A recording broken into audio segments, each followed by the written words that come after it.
Hello అండి, అందరికీ నమస్కారం. ఈరోజు నేను వినిపించబోయే హాస్య కథ కళ్యాణము చూద్దాము రారండి. కథ రచయిత దాసరి చంద్రయ్య గారు. నేను సునీత. Welcome to Telugu Kathalokam. నేను ఓ పత్రిక నిర్వహిస్తున్న కథల పోటీకి కథ రాద్దామని వేలిని సిద్ధం చేసుకుని సెల్ ఫోన్లోని నోటును తెరవబోతూ ఉంటే ఇంతలో ఇన్కమింగ్ కాల్ నా చిన్ననాటి స్నేహితుడు చంద్రకాంత్ నుంచి. ఆన్సర్ బటన్ నొక్కి, హలో కాంత్, అంతా కుశలమేనా? పెళ్లి పనులు ఎంతవరకు వచ్చాయి అని అడిగాను. నెమ్మదిగా జరుగుతున్నాయిలే. ఇంతకీ నీకు ఎందుకు ఫోన్ చేశానంటే మెనూ గురించి అడుగుదామని.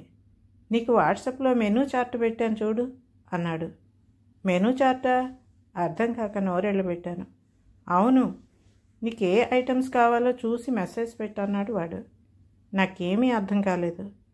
ఏంటి, వీడు జోక్ చేస్తున్నాడా లేక నిజంగానే అంటున్నాడా?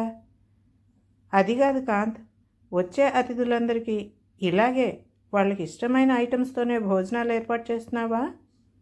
ఇలా చేయటం చాలా కష్టంతో కూడుకున్న పని కదా అన్నాను నేను.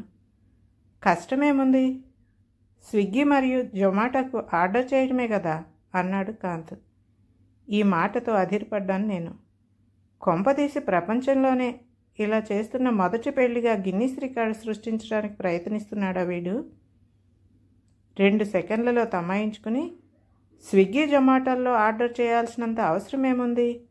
నువ్వు సరేనంటే నాకు తెలిసిన ఓ మంచి క్యాటరింగ్ ఉంది. రుచికి శుచికి పెట్టింది పేరు, మాట్లాడుతాను నేను అన్నాను. వాడు 2-3 సెకండ్ల తర్వాత, నువ్వు చెప్పే క్యాటరింగ్ వాళ్ళు డోర్ డెలివరీ చేస్తారా అని అడిగాడు.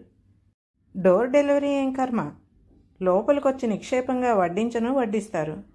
ఇంతకీ నువ్వు చెప్తున్నది మీ ఇంటి డోరా, కళ్యాణ మండపం డోరా అని అడిగాను. వాడు నింపాదిగా, రెండూ కాదు, అతిథుల ఇంటి డోర్లు అన్నాడు.